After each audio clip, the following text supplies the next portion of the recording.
Hello dear learners, welcome to the channel. In today's video, we will be discussing a very short but very sweet poem, Dust of Snow by Robert Frost. It's a poem from class 10th English.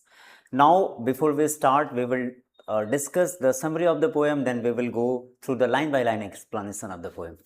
तो इससे भी पहले हम क्या करेंगे, पहले हम central idea discuss कर लेंगे so that you can feel connected with the poem. It's a very short and sweet poem.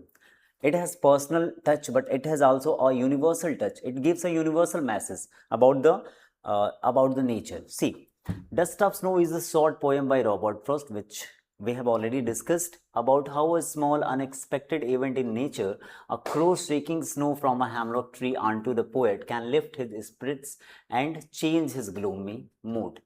कहता है पोएट कि एक छोटी सी नेचर की घटना कैसे जो है, जैसे कि नेचर की कौन सी छोटी सी घटना है, एक कौवे का बर्फ से ढके हुए, स्नो से ढके हुए एक पेड़ की डाल को हिलाना और उसके कुछ पार्टिकल्स पोएट पे गिरना कैसे जो है उसके मूड को चेंज कर सकता है. यानी कि प्रकृति की एक छोटी सी घटना, नेचर की एक छोटी सी घटना कैसे किसी का मूड खराब से अच्छा कर सकती है. ठीक है.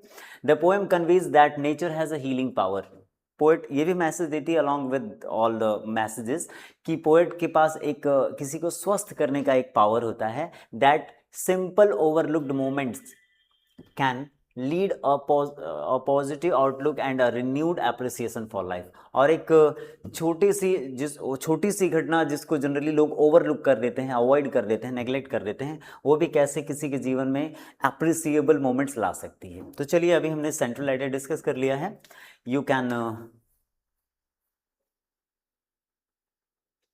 इतना तो ये बीच में कटा जाएगा.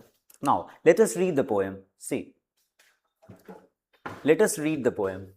The way a crow shook down on me the dust of snow from a hemlock tree has given my heart a change of mood and saved some part of a day I had rued.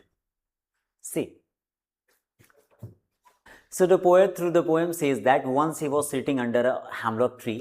Hemlock tree क्या होता है? North America में पाया जाने वाला एक poisonous tree है. Generally इसके सीड्स पॉइजनस होते हैं. ठीक है.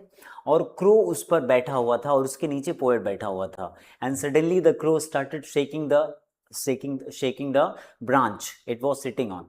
तो उसके बाद से जो डस्ट पार्टिकल्स वहाँ शेकिंग की वजह से पोएट के ऊपर गिरे और पोएट ऑलरेडी सैड मूड में बैठा था और दिन का काफ़ी महत्वपूर्ण हिस्सा वो सैडनेस में बिता चुका था. और जैसे ही the moment he received the dust particle just because of the shaking of the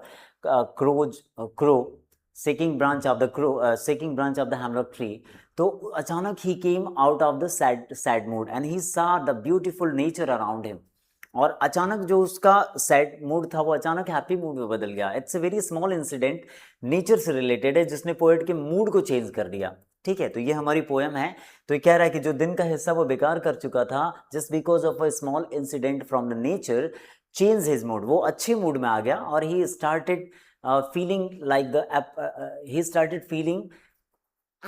he started अरे मैं क्या बोल रहा हूँ यार. And he started thankful to the nature, he started appreciating to the nature. तो इस प्रकार से हमारी पोएम खत्म होती है. अगर आपको ये पोएम अच्छी लगी है तो please like, comment, share and subscribe. नहीं, रुकिए. आई जस्ट होप कि आपको ये पोएम बहुत अच्छे से समझ में आ गई होगी. अगर पोएम समझ में आ गई तो please like, comment, share and subscribe.